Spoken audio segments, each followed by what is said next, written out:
नमस्कार।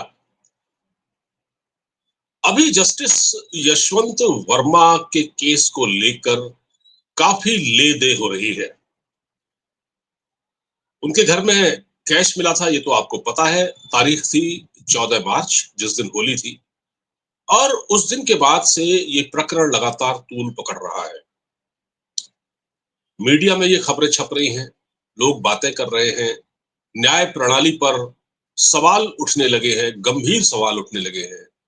जजों की क्रेडिबिलिटी को लेकर, उनकी साख को लेकर, उनकी ईमानदारी, उनकी निष्पक्षता को लेकर भी मिलॉर्ड सवालों के घेरे में है। इस घटना के बारे में बैकग्राउंड में जाने की जरूरत नहीं है, सबको पता है। जस्टिस यशवंत वर्मा हाईकोर्ट के जज, और उनके घर में कैश मिला, और उसके बाद कुछ नोट जली हालत में थे, कुछ पूरी तरह जल चुके थे। उसके बाद सुप्रीम कोर्ट ने अपने ही तय, मतलब अपने, मतलब जजों की, मतलब जो तीन हाई कोर्ट के जो जज है, उनकी एक 3 जजों की जांच कमेटी बना दी है, और वो रिपोर्ट सौंपेगी। ये सब चल रहा है। जुडिशियल सिस्टम ऐसा है कि हमारे देश की व्यवस्था जो है, इसमें आप किसी जज पर क्वेश्चन नहीं उठा सकते, उसके कार्यप्रणाली पर। वो, उसके खिलाफ कोई एफआईआर नहीं हो सकती, पुलिस उसका कुछ बिगाड़ नहीं सकती। वरना अगर कोई अभी तक आम आदमी होता, तो आम आदमी होता या बिजनेसमैन या व्यापारी, कोई भी होता, या पॉलिटिशियन ही समझ लीजिए, तो अब तक सीबीआई, ईडी, पुलिस क्या करते, ये आप अच्छी तरह से वाकिफ है। अब मैं आज जरा जिक्र करना चाहूंगा डी वाई चंद्रचूड़, जो कि भारत के पूर्व न्यायाधीश है, अभी हाल ही में रिटायर हुए हैं। उनका एक स्टेटमेंट आया है। वो किसी कार्यक्रम में हिस्सा ले रहे थे, और उन्होंने एक बात कही। जिक्र यही था जस्टिस यशवंत वर्मा वाला। तो उन्होंने कहीं कहा कि भाई, हमारे पास, हम कैसे जांच कर सकते हैं, हमारे पास कोई स्वतंत्र जो एजेंसी नहीं है जो जांच कर सके। जजों की जांच के लिए हमारे पास कोई अलग से एजेंसी नहीं है। तो सबसे पहले मैं ये सवाल उठाना चाहूंगा कि जज कोई फरिश्ता तो नहीं है, वो भी इंसान है। उससे भी अगर करप्शन होती है, उससे भी कोई गलती होती है, या कोई आपराधिक कृत्य होता है, तो उसके खिलाफ पुलिस की जांच क्यों नहीं हो सकती? उसके खिलाफ ईडी की जांच क्यों नहीं हो सकती? उसके खिलाफ सीबीआई की जांच क्यों नहीं हो सकती? उसके खिलाफ इनकम टैक्स की कार्रवाई क्यों नहीं हो सकती? क्या इसमें सुधार करने की जरूरत नहीं है? उन्होंने कहा, जस्टिस चंद्रचूड़ ने, कि हमारे पास कोई अलग से जांच एजेंसी नहीं है। तो भैया, इस देश में 3-3 जांच एजेंसियां हैं, 4-4 हैं। एंटी करप्शन ब्यूरो भी है, तो वो भी जांच करते हैं भ्रष्टाचार के मामलों की। तो आपको अलग से जरूरत क्यों है? अब आप, हमारे वहां प्रावधान नहीं है तो ये अलग बात है, लेकिन हमको कोई ऐसा तंत्र तो विकसित करना चाहिए। अच्छा, दूसरी जो बात कही है justice D Y Chandrachud, retired जज, हमारे चीफ जस्टिस ऑफ इंडिया, उन्होंने ये कहा कि मैं इसमें पुलिस की जांच तो हो ही नहीं सकती, क्योंकि हमारा पुलिस पर भरोसा ही नहीं है। सुप्रीम कोर्ट का एक पूर्व न्यायाधीश, मुख्य न्यायाधीश, ये कह रहे हैं कि हमको पुलिस पर भरोसा नहीं है। तो आपको इससे बड़ा मजाक क्या लग सकता है, जब चीफ जस्टिस ऑफ इंडिया ये कहे, ये रिमार्क्स दे कि पुलिस पर हमको भरोसा नहीं है। तो भैया, पुलिस पर भरोसा नहीं है तो आप भरोसा किस पे करोगे? क्या ये पुलिस की जो व्यवस्था है, इस तंत्र को ही समाप्त कर देना चाहिए? कोई नया तंत्र विकसित करना चाहिए जांच का? आप ये बताएं, आप भी एक समझदार आदमी हैं। दोस्तों, ये वीडियो मैं बना रहा हूं, ज्यादा लंबा रखने की कोशिश नहीं करूंगा, लेकिन बातें बड़ी पते की होंगी। आप इस वीडियो को अंत तक देखिएगा। चैनल को लाइक और सब्सक्राइब करना, और दोस्तों को फॉरवर्ड करना बिल्कुल मत भूलिएगा, क्योंकि बड़ी बात मजे की होने वाली है। अंत तक देखिए। देखिए, ये एक आदमी भी जानता है, मैं एक लेमैन की तरह बात कर रहा हूँ। मान लिया जाए किसी व्यक्ति के घर पर चोरी हो जाती है, तो पुलिस उसको उठाकर ले जाती है। यानी पुलिस जो है, किसको, किसी अपराधी को पकड़ती है, या उसको पूछताछ करती है, जांच के लिए ले जाती है। और पुलिस उसके भी बयान लेती है जिसके घर में चोरी हुई है, उससे भी बात करती है। तो पुलिस क्या होता है, पहला इन्वेस्टिगेशन पुलिस ही करती है। कोई भी घटना होती है अपराध की तो पुलिस उसमें इन्वॉल्व होती है, पुलिस को बुलाया जाता है, पुलिस इन्वेस्टिगेशन करती है, रोज नामचे पर सब कुछ होता है, लिखा जाता है, एफआईआर होती है, उसके बाद कार्रवाई आगे बढ़ती है। तो पुलिस की जो जांच है वो सबसे महत्वपूर्ण होती है और वही जांच उसी को आधार बनाया जाता है, उसी के आधार पर अदालतों में केस चलता है, फैसले होते हैं। तो अगर पुलिस जो सबसे पहले एफआईआर लिखती है, तो फिर जज साहब, चंद्रचूड़ साहब ये बताएं कि आपके यहाँ तो पुलिस जांच नहीं कर सकती, आपको तो पुलिस की जांच पर भरोसा नहीं है। तो फिर ये जो लोग पकड़े जाते हैं, जो जेलों में बंद हैं या जिनके खिलाफ मुकदमे बरसों से लंबित हैं, उनका क्या कसूर है? फिर उन सबको बरी कीजिए, क्योंकि उनकी जांच भी तो पुलिस ने की है ना। शुरुआत में एफआईआर तो पुलिस ने लिखी और उसके बाद वो जांच आगे बढ़ी, फिर लोअर कोर्ट में हुआ, फिर उसको अदालत में, फिर अपर कोर्ट, फिर हाई कोर्ट, सुप्रीम कोर्ट। तो जो शुरुआती जांच है जब पुलिस ने की है, तो ये जितने भी देश में मुकदमे हैं जो दर्ज हुए हैं, जब आपको ही पुलिस पर भरोसा नहीं है, तो फिर आपका ये कहना बड़ी गंभीर बात है कि हमको पुलिस पर भरोसा नहीं है। इसका मतलब आप पुलिस को मानते हैं। जांच जब जयपुर या ये एक मणिपुर में एक केस आया था, जो एक महिला का वीडियो वायरल हुआ था, काफी बुरी स्थिति में थी वो, तो उस पर पुलिस ने जब एफआईआर नहीं लिखी, तो चंद्रचूड़ उस वक्त चीफ जस्टिस से उन्होंने कहा कि पुलिस को एफआईआर लिखनी क्यों नहीं लिखी, पुलिस ने एफआईआर उस उन जो जो कल्प्रिट थे, जो इसके आरोपी थे, उनके खिलाफ एफआईआर क्यों नहीं लिखी। तो आप इस चीज को जानते हैं, आप पुलिस के काम करने के तौर तरीके को जानते हैं।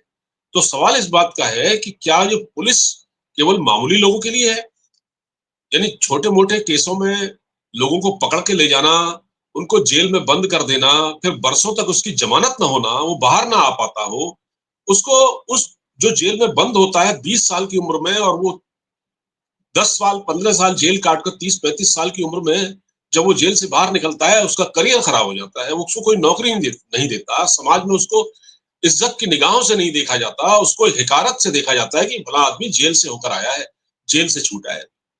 तो इस तरह से जेल में छोटे मोटे अपराधों में लाखों कैदी अभी बंद हैं, जिनकी कोई जमानत कराने वाला नहीं है, वो बूढ़े हो चुके हैं, वो जर्जर हालत में हो चुके हैं, आप उनको पहचान नहीं सकते।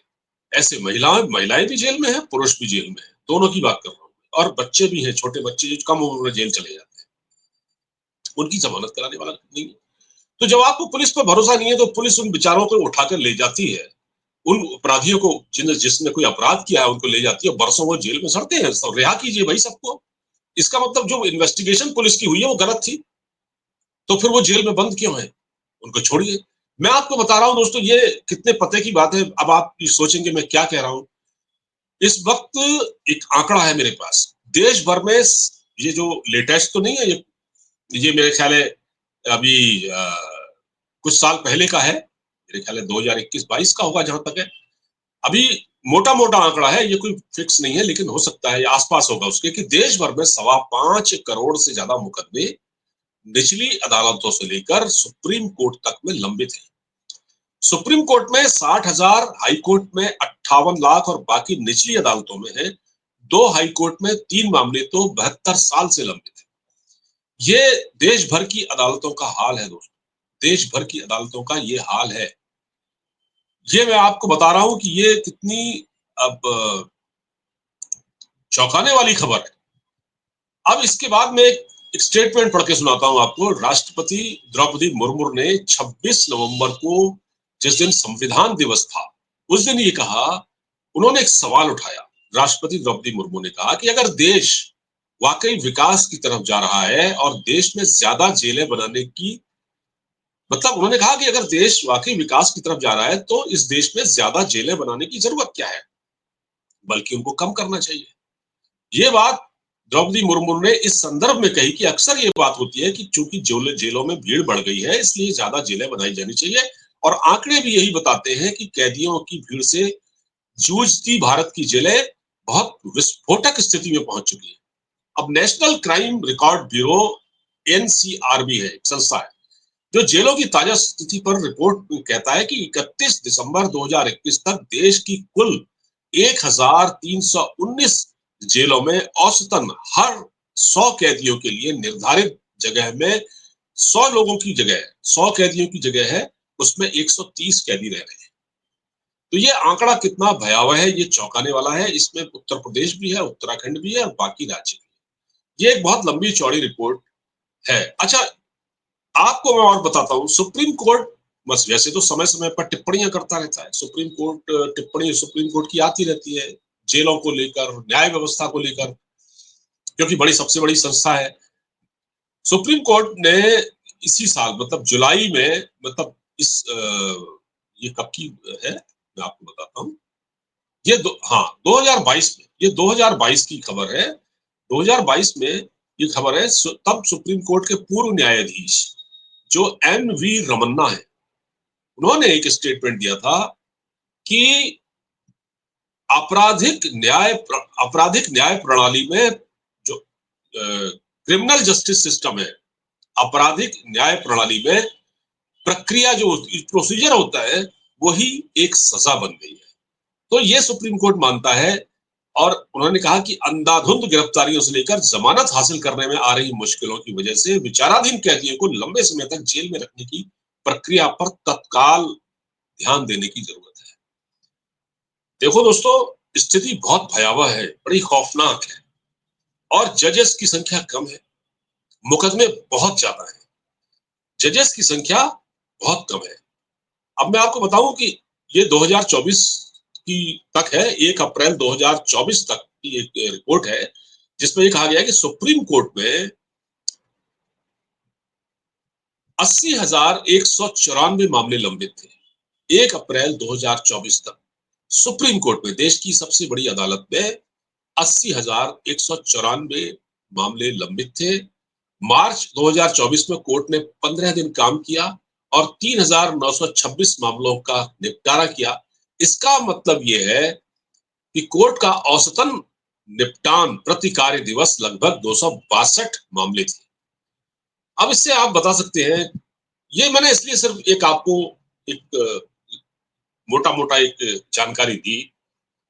मेरा कहने का मतलब सिर्फ ये था कि जब जस्टिस डी वाई चंद्रचूड़ ये कहते हैं कि हमारी जांच के लिए जो हमारे लिए कोई जांच एजेंसी नहीं है, तो पहली बात तो क्यों हो, ये व्यवस्था ही गड़बड़ है। और दूसरा ये है कि भाई, जो ये जजेस हैं, ये ये भी तो कानून से ही बंधे हुए हैं ना, ये भी तो कानून से बंधे हुए हैं। अब जस्टिस वर्मा के वहां जब कैश पकड़ा जाता है तो उसकी जांच कोई नहीं कर सकता। अभी तक तो पता ही नहीं है कि पुलिस क्या कर रही है। पुलिस वाले भी डरते हैं, कोर्ट से तो पुलिस वाले भी डरते हैं। और डी वाई चंद्रचूड़ साहब कह रहे हैं कि हमको पुलिस पर भरोसा नहीं है। तो फिर बाकी लोगों ने क्या बिगाड़ा है जो इतने साल, उनकी जांच भी तो शुरुआती इन्वेस्टिगेशन तो पुलिस ही करती है ना। पहले कोई क्राइम होता है तो आदमी थाने ही जाता है ना। तो भाई उनकी उनकी जांच के आधार पर जो लाखों कैदी अभी जेलों में बंद हैं, उनको कोर्ट ने सजा दी है और उसमें भी मुकदमे लंबित हैं, कुछ विचाराधीन है। बहुत अजीब और गरीब स्थिति है, तो इसको तो समझने की जरूरत है। मुझे लगता है कि आपकी ये बात समझ में आएगी दोस्तों। तो जस्टिस चंद्रचूड़ ने जो भी कहा, वो मतलब अपने हिसाब से, अपनी सुविधा के हिसाब से उन्होंने कहा। लेकिन बाकी लोगों के लिए वैसी स्थिति नहीं है। बाकी जो देश की आम जनता है, उसके लिए ऐसी स्थिति नहीं है। कोई मामूली आदमी होता, अगर उसके वहां 15 करोड़ या 16 करोड़, जैसा कि अभी कहा जा रहा है कि कोई कह रहा है 15, कोई कह रहा है 16, कोई कह रहा है पता नहीं कितना, अगर इतना कैश मिलता तो आपको क्या लगता कि उसके खिलाफ, उसके साथ क्या सलूक हो रहा होता, है ना। लेकिन यहाँ कुछ नहीं हो रहा है।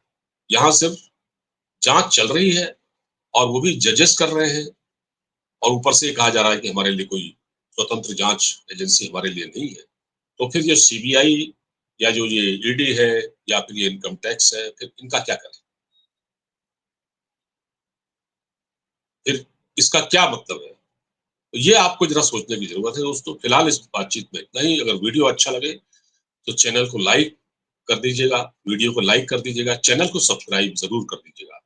नमस्कार।